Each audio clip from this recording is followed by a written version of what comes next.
What's up, YouTube? This is TheSuperNamek. It's been a very, very long time since I've posted anything on the channel, and I do apologize about that. Certain things that's happened recently just made it, kind of made the channel take a backseat to everything else that was happening, but I do apologize about that. I know I promised you guys a lot of stuff for those of you who do watch, and I do appreciate all subscriptions that you guys have given me. We're 5 away from 200, so that's kind of big there.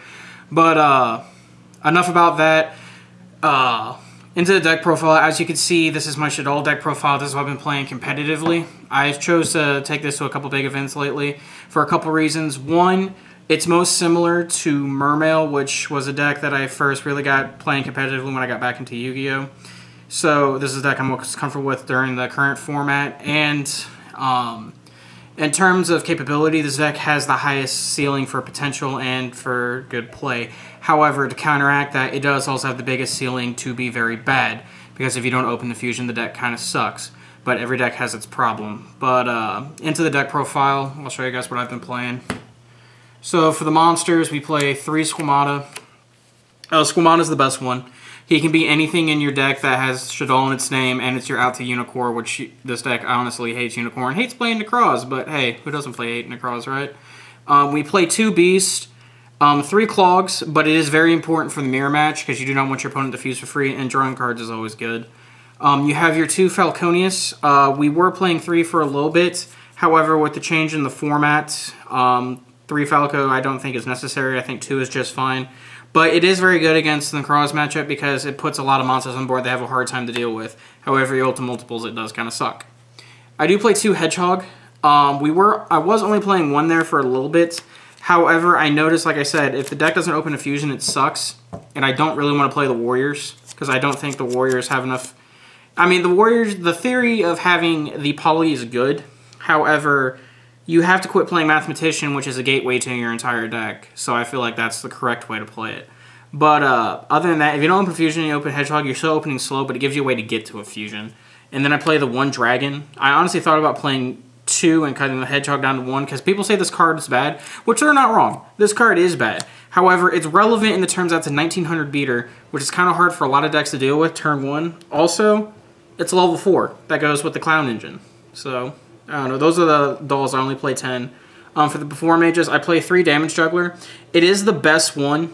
It's a pseudo Valk. It also stops Wavering Eyes, and it also stops Magical Explosion, stuff like that, so this card's really good. Plus it searches your Clown Engine. So it's a good card to dump when you fuse from the deck for free, and with Mathman. I play 2 Trick Clown. It's your designated light target, and this allows you to OTK really hard. And I only play the 1 Hat Tricker. Playing multiples of these in this deck, I honestly hate this card, but I want to be able to search it when I want to use it. And that's why I only play the 1. For the non-Shaddoll monsters, I play 3 Mathman. A lot of people are switching over to the Warrior build where you play the 3 Rotas, the 3 Warriors, and the Poly. But the way I see it, I played that version, and it's not bad, because giving you the polymerization is like playing the 7th, 8th, and 9th fusion, because you play the 2 Rotas and you play the Blaze Man to get to the Poly. But at that aspect, you go from having an entire gateway to your deck to taking that gateway out of your deck, and I just don't think that's correct. For the hand traps, I did play 3 Max C.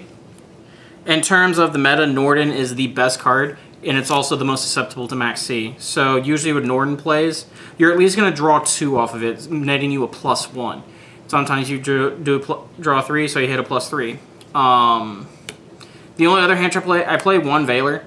I was playing Glow Up Bulb to make Nat Beast into the deck. However, with the abundance of people playing Breakthrough Skill and everything running Clowns, making Floodgate monsters, honestly, is not as fantastic because there's way too many outs to get to them.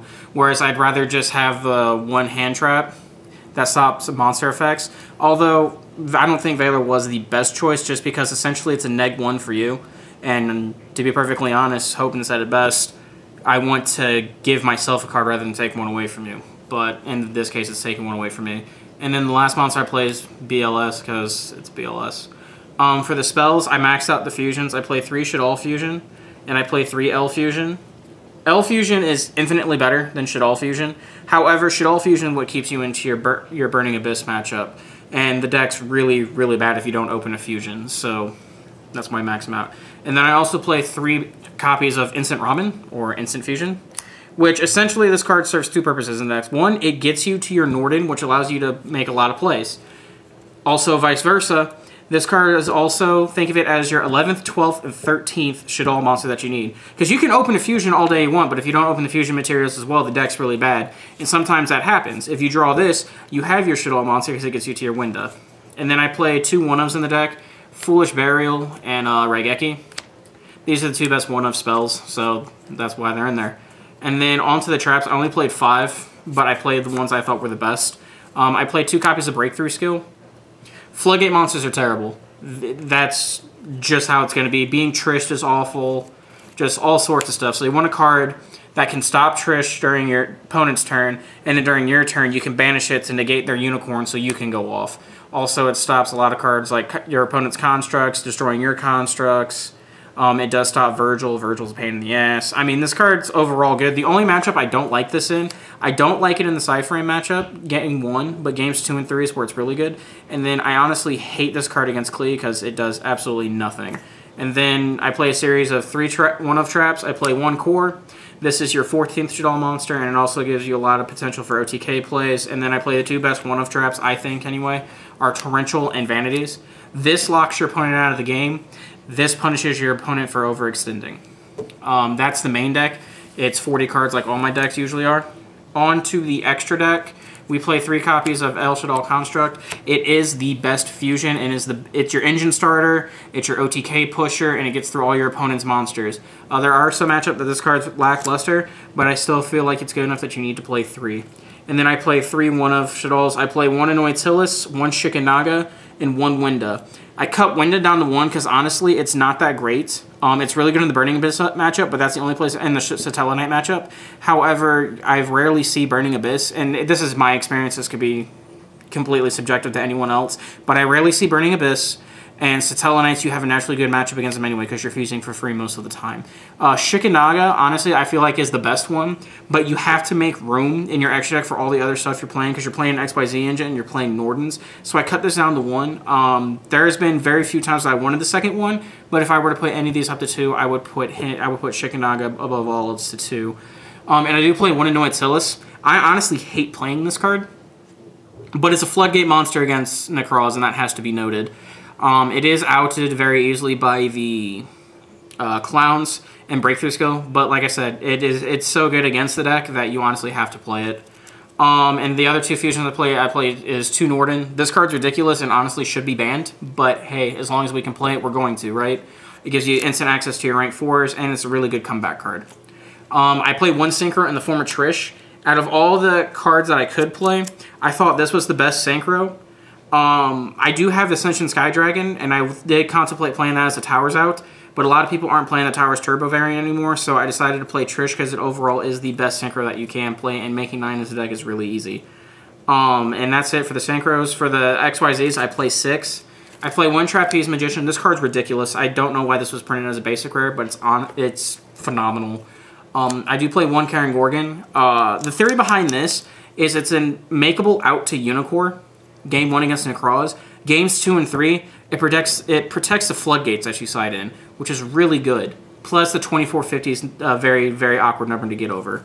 I play Abyss Dweller. I wish I had room to play 2, but unfortunately I do not. But this is honestly, I think this is the best generic 4 in the entire game right now.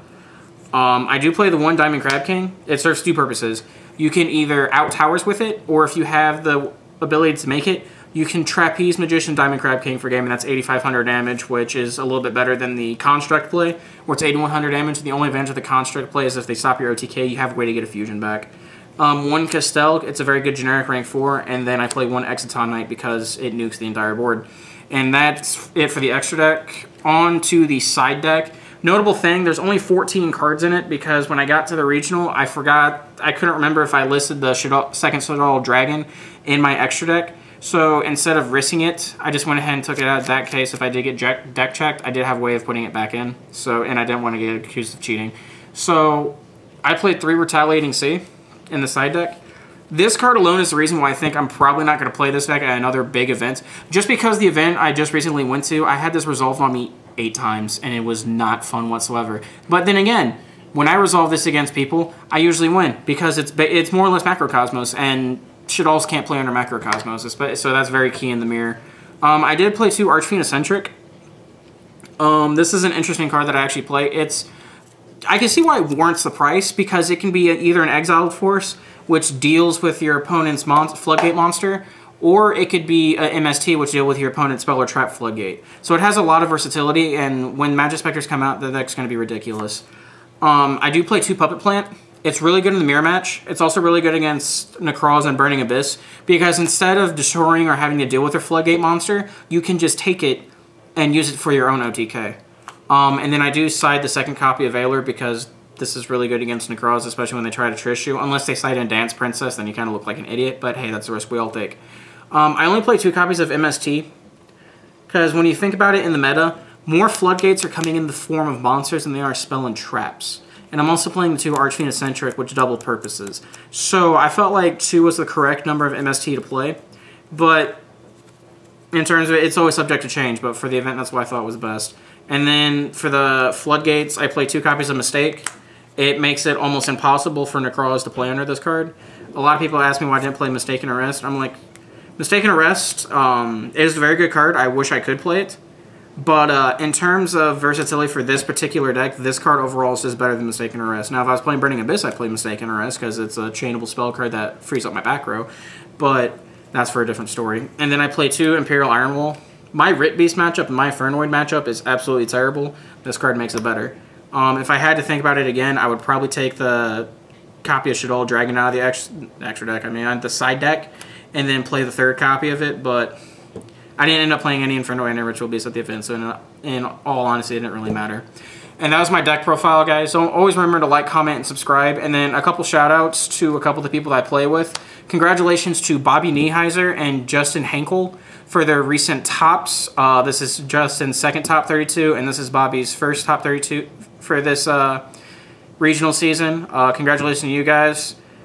Also, congratulations to Brandon Henkel, a buddy of mine who lives in Tennessee. He also got his top 32 recently.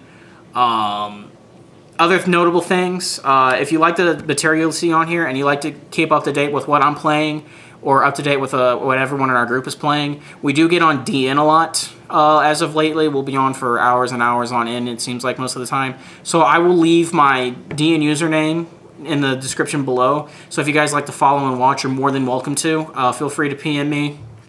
And like I said, I'm more than willing to talk to everyone. And if you have questions, I'm more than happy to answer. But other than that, like I said, like, comment, subscribe. Later, guys.